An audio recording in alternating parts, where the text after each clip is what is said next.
E aí, pessoal? Sejam bem-vindos a mais um Fé em Letras. Opa! Hoje, vamos mergulhar fundo em um tema essencial para a vida cristã, né? É sem dúvida. Como a gente pode ser guiado pelo Espírito Santo, Uhum. que nunca se sentiu meio perdido sem saber que rumo tomar. Acontece. Para nos iluminar nessa jornada, vamos explorar o livro No Seu Amor, do Kenneth Hagin. Uma excelente escolha. E já sabe, se curte nosso conteúdo, dá aquela força, aquele like esperto, segue o canal, ativa as notificações. Isso aí. Compartilha esse episódio com a galera, porque isso ajuda muito o nosso ministério a crescer. Ajuda demais. E se você tiver um livro aí que você gostaria de ver a gente destrinchar aqui no Fé em Letras, Manda ver. deixa sua sugestão nos comentários. A gente adora ouvir vocês Esperamos. preparados para desvendar os mistérios da orientação divina. Sim. Então, bora lá. No Seu Amor é um guia poderoso para quem busca essa intimidade com o Espírito Santo. E logo de cara, o Hagin ele já abre o livro com uma história incrível, uma visão que ele teve de Jesus em 1959. Uma visão de Jesus. Imagina só, Jesus em pessoa conversando com ele por 1h30. Nossa, incrível. Nessa conversa, Jesus deu a ele instruções específicas sobre como seguir o Espírito Santo. Caramba. E como era essa conversa? É como se Jesus dissesse, Kenneth, presta atenção, é assim que você se conecta comigo, é assim que você ouve a minha voz. Que experiência forte, né? E que instruções foram essas? A gente consegue aplicar isso nos dias de hoje. Sem dúvida. Uma das coisas que Jesus destacou foi a importância do nosso próprio espírito como lâmpada do Senhor. Ele citou Provérbios 20.27, que diz, o espírito do homem é a lâmpada do Senhor que perscruta todo o interior. Ou seja, Deus nos guia através do nosso próprio espírito. É como se a gente tivesse uma bússola divina dentro da gente. Uma bússola divina, hein? Que legal. Mas e como a gente sabe se é realmente o Espírito Santo falando ou se é só nossa própria cabeça, sabe? Às vezes a gente se engana, né? Verdade. E o Hagin também aborda essa questão no livro. Ele faz uma distinção crucial entre o espírito e a alma. Sim. Algo que, segundo ele, muitos líderes religiosos da época não conseguiam entender direito. Não, me explica melhor essa diferença. Claro, pense assim. A alma é a nossa mente, as nossas emoções, tudo aquilo que é afetado pelo mundo exterior. Já o espírito é a nossa parte mais profunda, aquela que se conecta diretamente com Deus. E é a partir do nosso espírito renovado pelo novo nascimento que a gente consegue discernir a vontade de Deus. É como se o Espírito fosse a nossa antena sintonizada com Deus e a alma receptor que capta os sinais, mas que também pode ser influenciada por outros ruídos, né? Exatamente. Ou é aqui entra o testemunho interior, que é a principal forma de Deus nos guiar. Certo. É aquela voz suave, aquela intuição profunda que nos indica o caminho certo. Sim. Tipo aquele sentimento de paz ou de incômodo, sabe? E aí? Quando a gente vai tomar uma decisão importante. Sim, total. E o Hagin dá vários exemplos de como esse testemunho interior se manifestou na vida dele. Teve uma vez, por exemplo, que ele ia viajar para pregar em outro estado, mas sentiu fortemente que não devia ir. Ele rasgou passagem, cancelou a viagem e depois descobriu que o avião que ele ia pegar tinha sofrido um acidente grave. Nossa, que forte. Pois é. Mas e será que todo mundo consegue ouvir essa voz interior com tanta clareza assim? E se a gente ficar na dúvida, a gente vê no Antigo Testamento o povo de Deus pedindo sinais como o pedaço de lã que o Gideão usou para confirmar a vontade de Deus. Será que a gente pode fazer isso hoje em dia? O Hagin questiona essa busca por sinais externos. Ele argumenta que no Novo Testamento a gente já tem algo muito mais poderoso. O próprio Espírito Santo habitando em nós. É verdade? A gente não precisa mais de métodos mirabolantes, porque a gente tem o próprio Deus nos guiando de dentro para fora. Faz sentido. Mas e como a gente diferencia a voz do nosso Espírito da voz do Espírito Santo? Boa pergunta. O Hagin descreve a voz do Espírito Santo como mais poderosa, mais audível. É como se alguém estivesse falando com a gente de forma clara e inconfundível, sem deixar margem para dúvidas. Já a voz do nosso espírito, aquela intuição suave, pode ser mais sutil, mais difícil de discernir. E como a gente consegue ter certeza de que estamos ouvindo a voz certa? Uma das coisas que o Hagin enfatiza é a importância de meditar na palavra de Deus. É nesse mergulho profundo nas escrituras que a gente aprende a reconhecer a voz do Espírito Santo, sabe? A diferenciar a sua voz de outras vozes que podem nos confundir. Então, além de ter o Espírito Santo, a gente precisa conhecer a Bíblia para saber o que ele diria, né? Exatamente. Imagina que você quer muito falar com um amigo que está viajando para outro país. Você precisa saber o número dele, o código do país. Tudo certinho para conseguir fazer a ligação. É a mesma coisa com o Espírito Santo. Quanto mais a gente conhece a palavra, mais fácil fica reconhecer a sua voz e entender a sua vontade. Faz todo sentido. Mas me fala, você já teve alguma experiência marcante em que você sentiu essa voz do Espírito Santo te guiando de forma clara e inconfundível? Sim, várias vezes. Mas teve uma em particular que marcou muito a minha vida. E aí, o que aconteceu? Conta pra gente. Bom, lembra que a gente estava falando da visão que o Hagin teve de Jesus? Sim, sim. Então, nessa visão, Jesus falou algo que ficou marcado em mim. Ele disse, Kenneth, meu povo está sofrendo porque não me conhece. Nossa. E isso me fez pensar, será que a gente realmente conhece a Deus? Será que a gente se esforça para ouvir a sua voz? Tá. Entender os planos dele? Muitas vezes a gente reclama que Deus não responde. É Mas será que a gente está disposto a ouvir? verdade. E o livro do Hagin dá várias ferramentas para isso, né? Como a meditação na palavra, por exemplo. E sim, na meditação é essencial. É como se a gente abrisse espaço para a palavra de Deus penetrar no nosso coração, sabe? Transformar os nossos pensamentos e nos guiar em cada decisão. Mas não basta só ler a Bíblia, né? Tem que colocar em prática e a gente aprende. Isso. Lembra que o Hagin fala sobre ser praticantes da palavra. Exato. Ele usa o exemplo de Filipenses 4:6-8. Sim. Aquele trecho fala sobre não andar ansioso por coisa alguma, mas levar tudo a Deus em oração. É como se a gente trocasse a preocupação pela paz, a ansiedade pela confiança. Nossa, isso faz muito sentido. Quando a gente coloca a palavra em prática, aí a gente experimenta a verdadeira transformação. A gente vive vitória sobre as adversidades. E essa transformação não acontece só na nossa mente, Não. mas também no nosso espírito. O Hagin fala da importância de manter a nossa consciência sensível à voz de Deus. Estar sempre atento aos seus sinais, aos seus toques. E como a gente faz para desenvolver essa sensibilidade? Através da comunhão com Deus, da oração, da meditação na palavra, da busca pela santidade. É um processo diário de aprendizado e crescimento, né? Se aproximar cada vez mais de Deus e permitir que Ele nos mostre. É como se a gente estivesse afinando o nosso instrumento, né? Ajustando as cordas para que a música fique mais bonita, mais harmônica. Exatamente. E quando a gente se coloca nessa posição de aprendiz, de servo, Deus pode nos usar de maneiras extraordinárias. E o Hagin conta várias histórias incríveis de como Deus o usou, né? Para curar pessoas, libertar cativos, realizar milagres. Lembra da história da mulher que não podia andar e foi curada instantaneamente durante um culto? Sim. E do fardo de oração que salvou a vida de um missionário na África.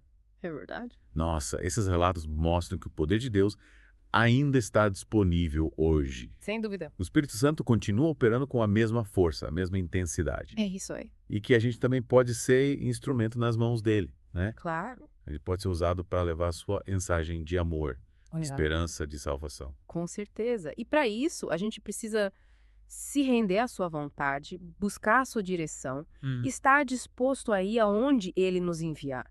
Fazer o que ele nos pedir. Basta vinarse com polis. Oramento interastientes. Não precisa feito. Acontece. Quando a gente toma uma decisão errada, mesmo achando que está ouvindo a voz de Deus. O Bauniz nos conforta, dizendo que, mesmo quando a gente erra, o Espírito Santo não nos abandona. Que bom. Ele nos corrige com amor, nos mostra onde falhamos e nos ajuda a recomeçar. Ufa! Ainda bem, porque ninguém é perfeito, né? A gente vai errar, vai tropeçar, vai se desviar do caminho, às vezes. Faz parte. Mas o importante é ter a humildade de reconhecer os nossos erros, pedir perdão a Deus. Sim. E voltar para sua presença. E aprender com os erros também, né? Cada experiência, positiva ou negativa, pode nos ensinar algo valioso. Verdade. Nos fortalecer na fé e nos aproximar mais de Deus. É isso aí. E no livro, No Seu Amor, o Hagin dá várias dicas de como a gente pode discernir a voz do Espírito Santo. De como a gente pode ter certeza de que está no caminho certo. Ele fala da importância de orarmos no Espírito, buscar Deus com todo o nosso coração, meditar na sua palavra dia e noite. E de estarmos atentos aos frutos do Espírito, né? Amor, alegria, paz, paciência, benignidade, bondade, fidelidade, mansidão, domínio próprio. Sim, esses frutos são a evidência de que o Espírito Santo está operando em nossas vidas. De que estamos caminhando em sintonia com a vontade de Deus. Falando em vontade de Deus, lembra da história da mulher que ouvia vozes? Ela só conseguiu ser liberta quando realmente desejou ser livre, quando escolheu se entregar a Deus e permitir que Ele agisse. Essa história é um lembrete de que Deus não nos força a nada. Ele nos ama e deseja nos abençoar, mas ele respeita a nossa vontade. A libertação, a cura, a transformação, tudo isso só acontece quando a gente abre o nosso coração e permite que ele haja. É como se a gente abrisse a porta para o Espírito Santo entrar e fazer morada em nós, né? Exatamente. E quando a gente faz isso, a gente experimenta a verdadeira liberdade. Sim, a liberdade de viver em paz, em alegria, em comunhão com Deus. E essa liberdade se manifesta em todas as áreas da nossa vida, né? Nos nossos relacionamentos, no nosso trabalho, nos nossos sonhos, nos nossos projetos. Sem dúvida. E para que essa liberdade seja plena, o Hag nos incentiva a sermos cheios do Espírito. Viver uma vida abundante, transbordante da graça de Deus. E o que significa ser cheio do Espírito? Significa permitir que o Espírito Santo governe os nossos pensamentos, as nossas emoções, as nossas atitudes, as nossas palavras. É como se a gente entregasse o controle da nossa vida a Ele, né? Confiando que Ele sabe o que é melhor pra gente. Exatamente. E quando a gente faz isso, a gente experimenta a verdadeira paz, a paz que excede todo o entendimento. E essa paz nos guarda, nos fortalece, nos capacita a enfrentar os desafios da vida, né? Sim. Com serenidade e confiança. É a paz de Deus que excede todo o entendimento, guardando os nossos corações e mentes em Cristo Jesus. E essa paz é um dos frutos de uma vida guiada pelo Espírito Santo. Sem dúvida. É evidência de que a gente está caminhando em sintonia com a vontade de Deus. Isso. Permitindo que Ele governe nossos pensamentos, emoções e ações. É isso aí. E para cultivar essa paz, o Hagin nos incentiva a focar nossa mente nas coisas que são verdadeiras, respeitáveis, justas, puras, amáveis e de boa fama. É um chamado para filtrar nossos pensamentos, rejeitar as influências negativas e alimentar a nossa mente com a palavra de Deus e com tudo que é bom, belo e edificante. É um exercício diário de disciplina e escolha, né? Num mundo cheio de distrações, de informações negativas, de mensagens que nos desviam da verdade, a gente precisa ser intencional em proteger nossa mente e direcionar nossos pensamentos para aquilo que nos aproxima de Deus e fortalece a nossa fé. Quando a gente escolhe alimentar a mente com a palavra de Deus e com tudo que é bom e positivo, a gente experimenta uma mudança profunda no nosso interior. Nossos pensamentos se renovam, nossas emoções se equilibram, nossas atitudes se transformam e a gente passa a irradiar a luz de Cristo num mundo que tanto precisa de esperança. É a beleza da transformação que acontece de dentro para fora. E essa transformação só é possível quando a gente se submete à ação do Espírito Santo em nossas vidas, quando a gente permite que Ele nos molde, nos purifique, nos capacite a viver uma vida plena e abundante em Cristo. E para a gente finalizar essa parte do nosso mergulho no livro No Seu Amor, eu queria destacar a importância de colocar em prática o que a gente está aprendendo.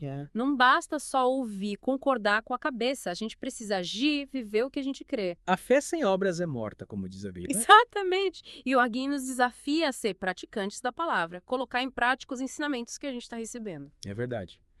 E que tal a gente se comprometer a partir de hoje a buscar a Deus com mais intensidade, meditar na sua palavra com mais profundidade, orar com mais fervor, servir ao próximo com mais amor? Boa! Que a gente possa ser verdadeiros discípulos de Cristo, guiados pelo Espírito Santo, refletindo sua glória em tudo que a gente faz. Amém. E que a graça e a paz de Deus, a sabedoria e a direção do Espírito Santo estejam com você, querido ouvinte, em todos os momentos da sua vida. E aí, o que você achou do nosso bate-papo de hoje?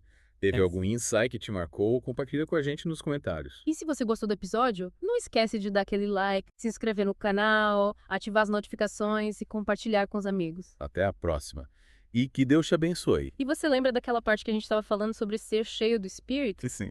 O Hagin, ele dedica um apêndice inteiro do livro a esse tema, usando Efésios 5 como base. Aquele capítulo que fala sobre andarmos em amor, como Cristo nos amou. Isso. E sermos imitadores de Deus, como filhos amados, né? Exatamente. E o apóstolo Paulo, ele descreve ali algumas características de uma vida cheia do Espírito. Sim. Como falar em salmos, hinos e cânticos espirituais, ser grato em todas as circunstâncias, se sujeitar uns aos outros no temor de Cristo.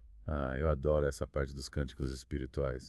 Me lembro que a música tem um poder incrível de nos conectar com Deus. Sim. De elevar o nosso espírito, encher o nosso coração de alegria. Sem dúvida. E quando a gente está cheio do Espírito, essa alegria transborda, contagia as pessoas ao nosso redor. E a gratidão também é fundamental, né? Agradecer a Deus por tudo, pelas bênçãos, pelas dificuldades, pelos aprendizados. É verdade. É reconhecer que Ele está no controle de todas as coisas e que tudo coopera para o nosso bem. E essa gratidão nos leva a ter um coração mais humilde, mais disposto a servir, a se doar, a amar o próximo como a si mesmo. E por falar em servir, o Hagin também dedica um apêndice inteiro do livro ao tema da oração, né? Mostrando como o Espírito Santo pode nos guiar nesse momento tão íntimo de comunhão com Deus. Sim, ele destaca a importância de orarmos em todo o tempo, no Espírito, com toda maneira de oração e súplica. É o chamado para a gente desenvolver uma vida de oração constante, né? Estar conectado com Deus em todos os momentos. É como se a gente estivesse respirando a presença de Deus, inspirando a sua paz, inspirando as nossas preocupações. Exatamente. O Hagin também fala da necessidade da gente perseverar em oração, de não desistir diante das dificuldades. Sim. Continuar crendo que Deus é fiel para cumprir as suas promessas. Lembra da história do missionário que estava em perigo na África e foi salvo por um fardo de oração? Sim. A prova de que a oração tem poder para mover montanhas, transformar situações impossíveis. É verdade. E no último apêndice do livro, o Hagin, ele nos desafia a sermos guiados pelo Espírito Santo no ministério, na nossa missão de servir a Deus e ao próximo. Ele enfatiza a importância da gente ouvir a voz de Deus, discernir a sua vontade e estar disposto a ir aonde Ele nos enviar, fazer o que Ele nos pedir. Ele compartilha vários exemplos de como Deus o guiou de forma sobrenatural ao longo do ministério dele. Confirmando que a sua mão está sobre aqueles que se consagram a ele e se dispõem a ser usados por seus propósitos. Inspirador, né? É como se o Hagin dissesse: olha, se Deus pode me usar, Ele também pode te usar. Basta ter fé, buscar sua direção e estar disposto a obedecer. Exatamente. E para encerrar o nosso mergulho no livro, no seu amor, eu queria ler um trechinho que me tocou bastante. Pode ler. Deus tem um plano maravilhoso para a sua vida. Ele quer te usar para realizar grandes coisas, para impactar o mundo com o seu amor. Mas para isso você precisa se entregar a Ele, buscar a sua presença, ouvir a sua voz e obedecer a sua vontade. Que mensagem poderosa. Que a gente possa guardar essas palavras no nosso coração e colocá-las em prática no nosso dia a dia. É isso aí. Que a gente possa ser guiado por Espírito Santo em cada passo, em cada decisão, em cada relacionamento, em cada projeto. E que a gente possa ser instrumento nas suas mãos, levando a sua luz, o seu amor, a sua verdade a todos aqueles que cruzarem o nosso caminho. Amém. E assim, chegamos ao fim de mais um Fé em Letras. Esperamos que esse mergulho no livro No Seu Amor, do Kenneth Hagin, tenha te inspirado a buscar uma vida mais íntima com o Espírito Santo, a ouvir a sua voz com mais clareza e a ser guiado por ele em todos os seus caminhos. E se você ainda não leu esse livro, fica a nossa dica. É uma leitura transformadora que vai te ajudar a aprofundar seu relacionamento com Deus e a viver uma vida mais plena e abundante. E não esquece de deixar aqui nos comentários o que você achou do episódio, qual foi o insight que mais te marcou, qual a sua experiência com a orientação do Espírito Santo. Isso aí. A gente adora ler os seus comentários, saber como o Fé em Letras tem impactado a sua vida. E se você gostou do conteúdo, não esquece de dar aquele like, se inscrever no canal, ativar as notificações e compartilhar esse episódio com seus amigos. Até a próxima e que Deus te abençoe abundantemente. Um grande abraço e até o nosso próximo mergulho.